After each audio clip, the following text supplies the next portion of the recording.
The holiday DIYer winter quilt along, we as DIYers always have a camera. So we have to have our camera ready, and I'm super excited to share this pattern with you because it is originally a paper-pieced machine quilt pattern, and I'm going to show you a photo of it.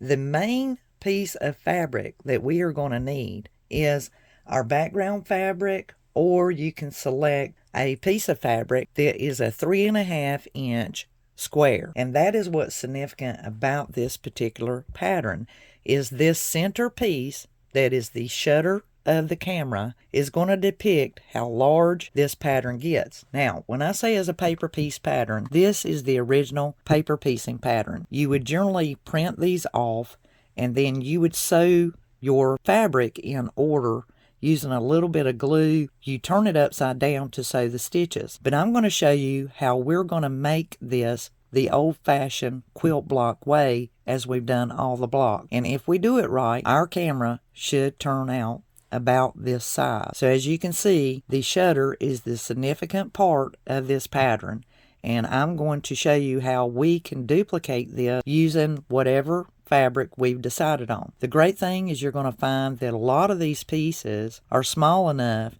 to be scrap pieces, and so you can use some of your cutoffs that we've done in the previous block. So let's get started making our camera pattern and our camera block for a holiday DIY. Right here with my 3.5 inch square, I know that I've got to snowball in all 4 corners of this square to make an octagon shape. So to get our 8 sides to form the shutter of our camera. And I just have a scrap piece here because I want to show you how you can look at a picture and determine how much of an area we need to cover. If we only have a 3.5 inch area and we really need this to look like a camera shutter, then we've got to measure and decide how big of a snowball block. Now this is going to be tedious and the most difficult part of this entire block, so I want you to hang on to your hat and know that you're being challenged and you can do it. I have confidence in you. I know you can, because you're a DIYer.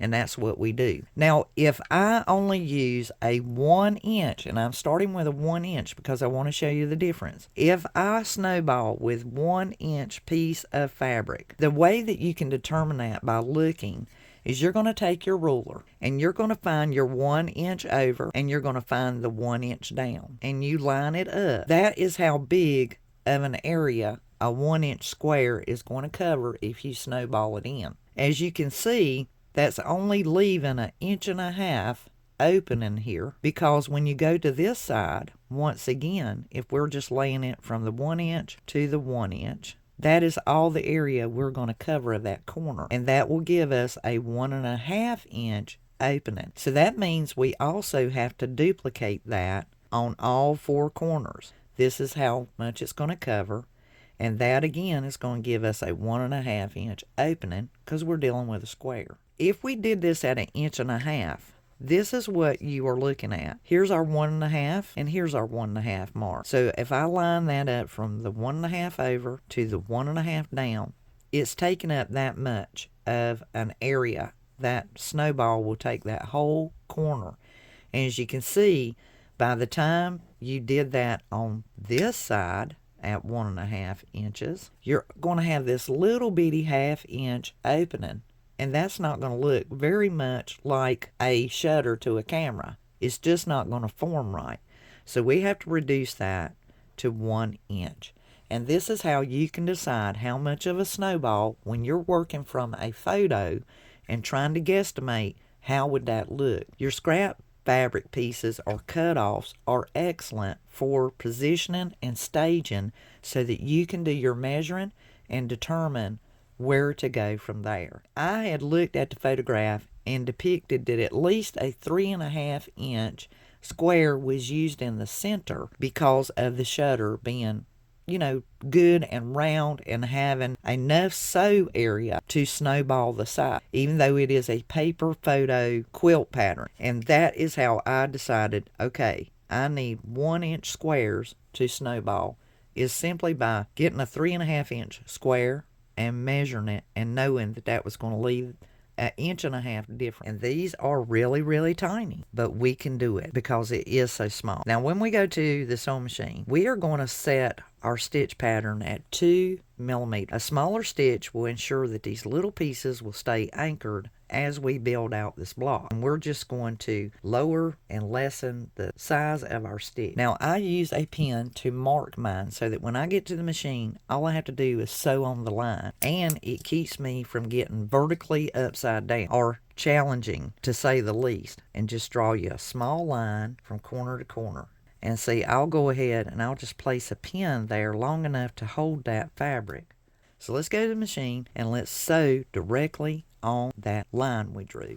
Our stitched down little squares. And it was a breeze. I had no problem whatsoever sewing those down because I had a little pin. Once I got a couple of stitches anchored in there, I slid my pin out and I was able to follow that line. Now, the next thing we have to do, because we've snowballed, we've got to still allow our 1/4 of an inch seam allowance. This is my 1/4 of an inch on this ruler. And what I do is I lay that 1/4 of an inch marking directly on my seam line. I can see it underneath, and it is all but just a little nick of fabric coming off there. It's so small you could use your scissors anytime, but for me it is just as quick to lay it down on this cutting mat and just roll my rotary cutter across there and cut those little tiny pieces of fabric off. Now we need to press these open. And when I say press, push that back and then set your iron on it. Rather than taking the iron and pulling on it, just press it back with your fingers and then set the iron down on it. If you happen to have one of these little roll presses, these work just fine. You don't even have to iron it a lot of times when you use this little roll press.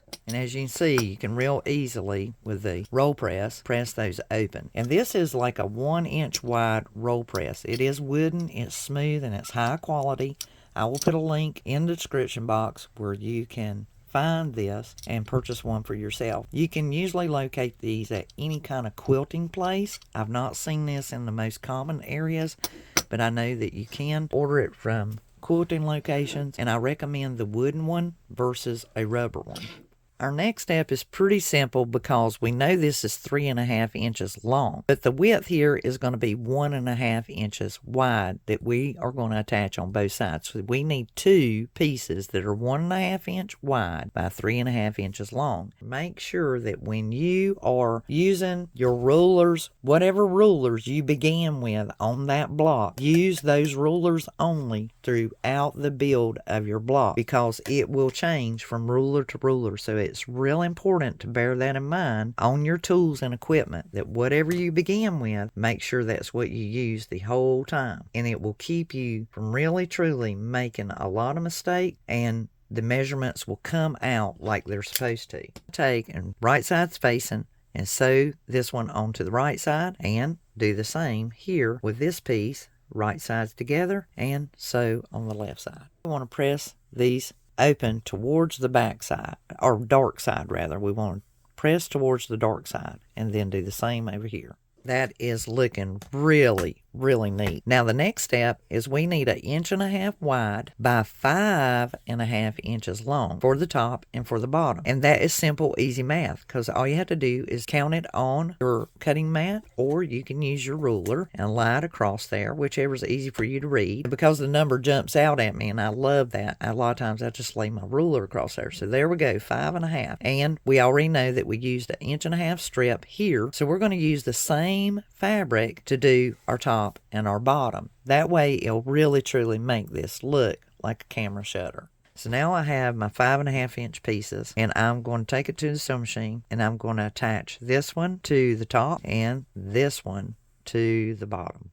Now that is just looking absolutely gorgeous. So now we are really truly going to start taking form in developing this camera, and things will start changing on our measurements. But we have our camera shutter facing built. The rest of it is pretty much the body of the camera, and of course the above with the flash and so forth. But as far as the actual facing of the camera, we have that part done. And we know already that this is a 5.5 by 5.5 inch square thus far. So as we look at this, and we go back to our actual pattern, we can see that they changed up the color of the body in the upper part to make it look more like a bit vintage and nostalgia back in the 50s and 60s type of camera. And we now know that we can advance ours to a model that's in the 60s. So the bottom, of course, they're depicting as a black, and the upper part they're depicting as a lighter color. I know that I've got to snowball in these four corners to complete building and pretty much building out the body of the actual camera and completing the shutter area. 2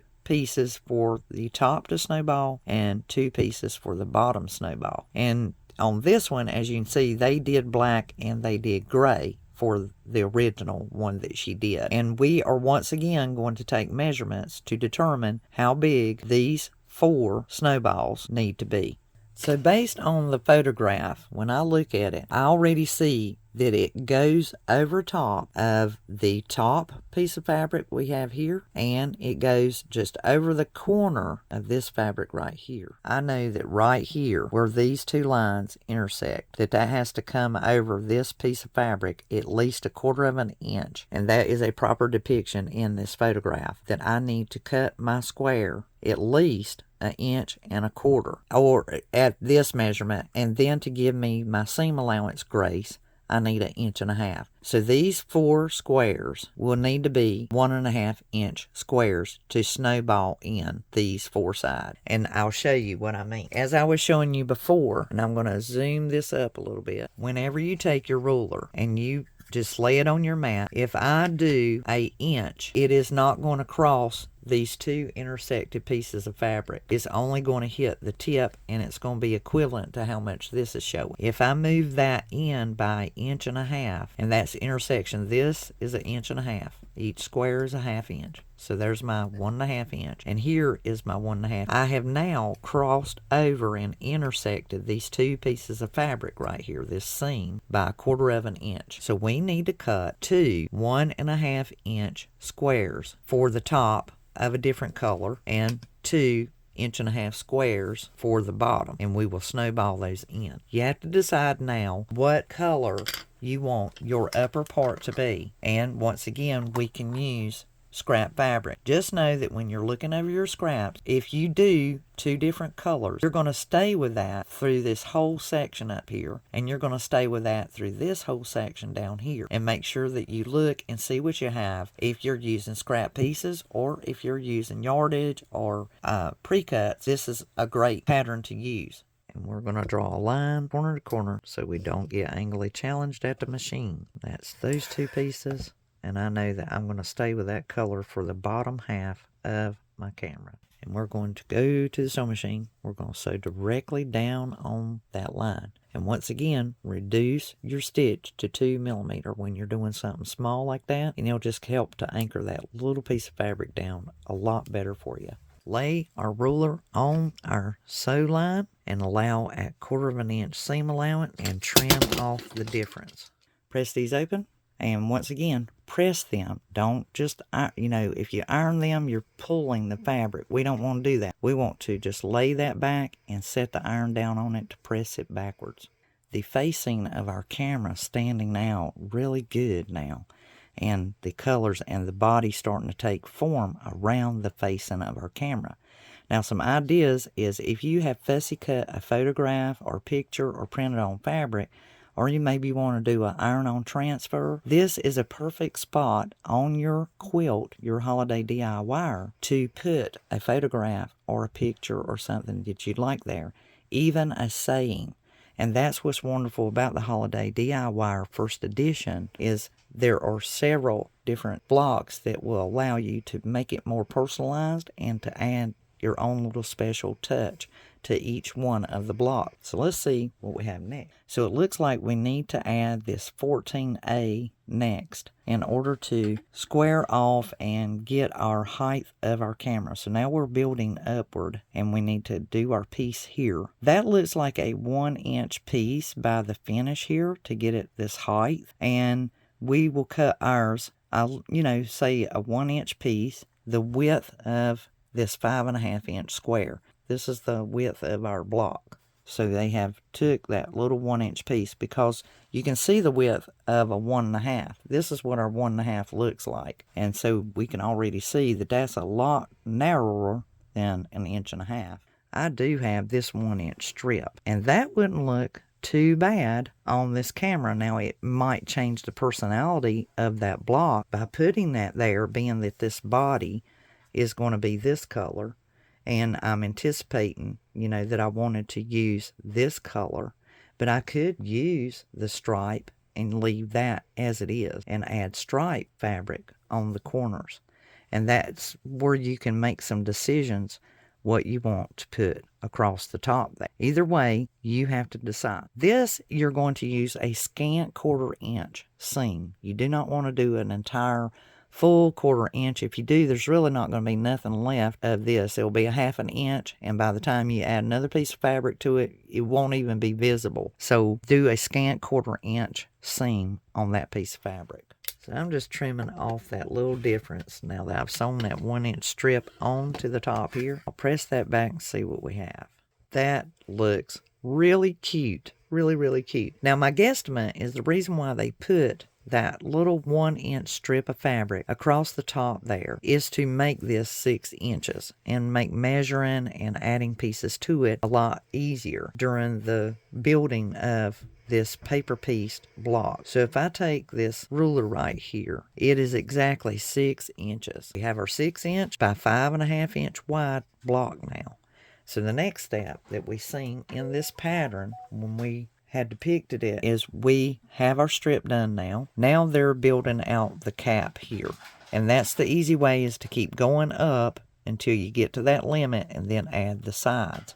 So anytime you're trying to work from a piece like this, just bear that in mind. Cut an 1.5 inch by 5.5 inch wide strip to go here. And then I will attach that because it too has to be snowballed. Go to the machine and attach this piece, because remember, I was saying that your smaller sections here on these sides will be your lighter color. And that's where we need to put anything that's part of the body down here, match up here, or you can go with a different color altogether. It's your camera, do as you like. And then, since they are already blending in the background pieces, I know that I need to cut 2 1.5 inch squares to snowball this block in. So that's this one and this one, because we need it the length of the width of the existing strip, and we need it to go far enough out that it looks like this hood. So I went ahead and I sewed that strip on. Now I have my 1.5 inch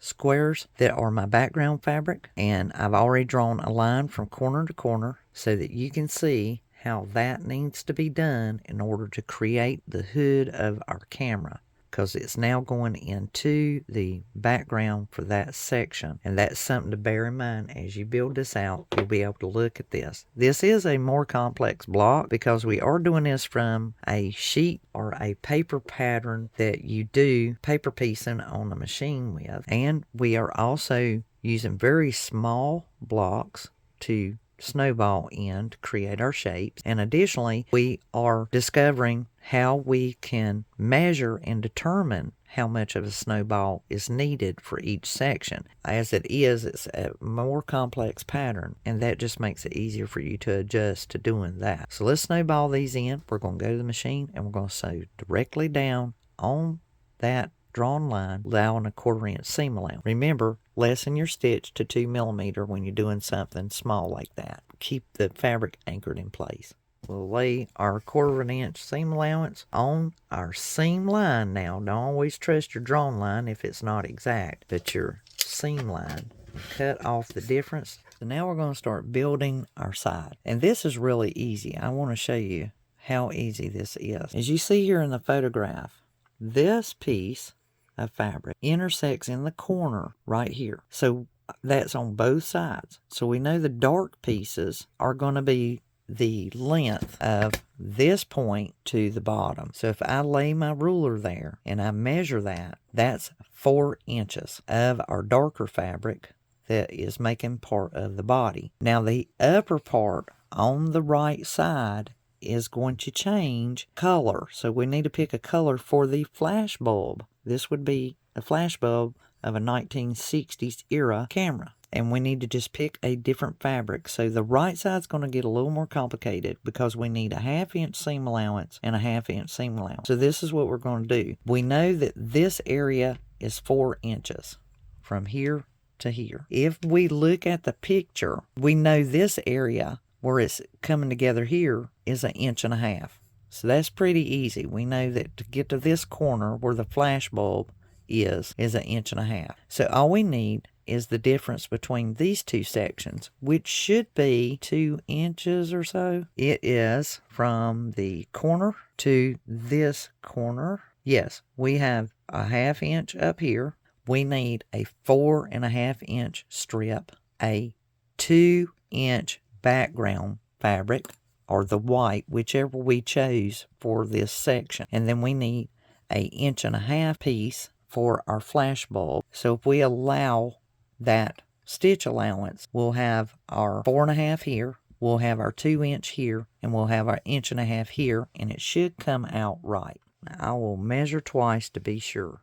So now I've cut out my pieces. Remember, these are 2 inches wide. This one's 4.5 inches long. This one's 2 inches by 2 inch square. And this one is a 1.5 by 2 inch. And I'm going to sew these together. I am going to do a scant 1/4 inch seam allowance. I'll sew this one first. And then once I put it together, I will then attach this one to the top of it and sew it. So how smart are we? We have our 7 inch strip that we need to attach here. And as you notice, I pressed these downward because I have wider fabric in a downward flow. When I press these, I have pressed these upward in the center of the block. That way, if there happen to be any kind of stitching that needs to nest up, such as this intersection and this intersection, along with this intersection, they should nest together real easily, and I'll be able to sew straight down.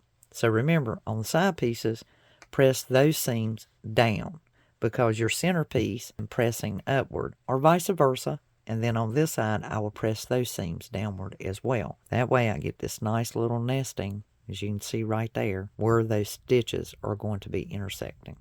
Now, I'm absolutely loving this. It is just gorgeous. I'm very pleased with how it's turning out.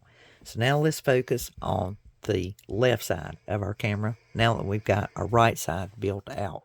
As you can see, our measurements for the left side of our camera are identical to the ones on our right side. We need a 4.5 by 2 inch of our dark fabric, a 2 inch by 2 inch piece for our upper camera fabric, and then we need to remember to do our 1.5 by 2 background fabric. And just in case you did yours the opposite, it still will look beautiful. You could have your flash on the opposite side and put your background fabric on the right side. As before, we're just going to sew these 3 together. Now once again, I press those seams down. Should nest up just right on this side. Our camera truly looks like a camera. So let's just put some background fabric around this. I'm going to cut 2 pieces to go down the sides. This is 7 inches long, and I'm going to cut it 1.5 inches wide. We will sew these, one on this side, sew right down, and we'll attach this one to this side. Now all we have to do is add a 2.5 inch strip that's 10.5 inches long. We need to cut 2 of those, one for the top, one for the bottom. Easy measurement, 10.5 mark. And as before, we'll attach one to the top, sew it right across the top there, and here at the bottom, we'll attach this one right down here at the bottom. Now I'm absolutely tickled with our camera block for our holiday DIY winter quilt along, and my block is pretty square in consideration, so this block ended up being all of 10.5 inches wide and 11 inches long, and it's just a beautiful, beautiful block. I'm so glad that we took on this challenge, decided that this would be a good block in the series, and I picked it out bearing in mind that I thought this would be an excellent block to do. Once again, you could put a photograph in this, or you could iron a print onto it. or embroider it. Whenever you quilted it, you could decide on putting a pattern in there. There's so many options with this particular block, and this is just one of them in the Holiday DIY Quilt Along series. So join us. Remember, all the measurements for this block will be in the description box underneath this video, and you'll be able to duplicate this. Just follow the video along.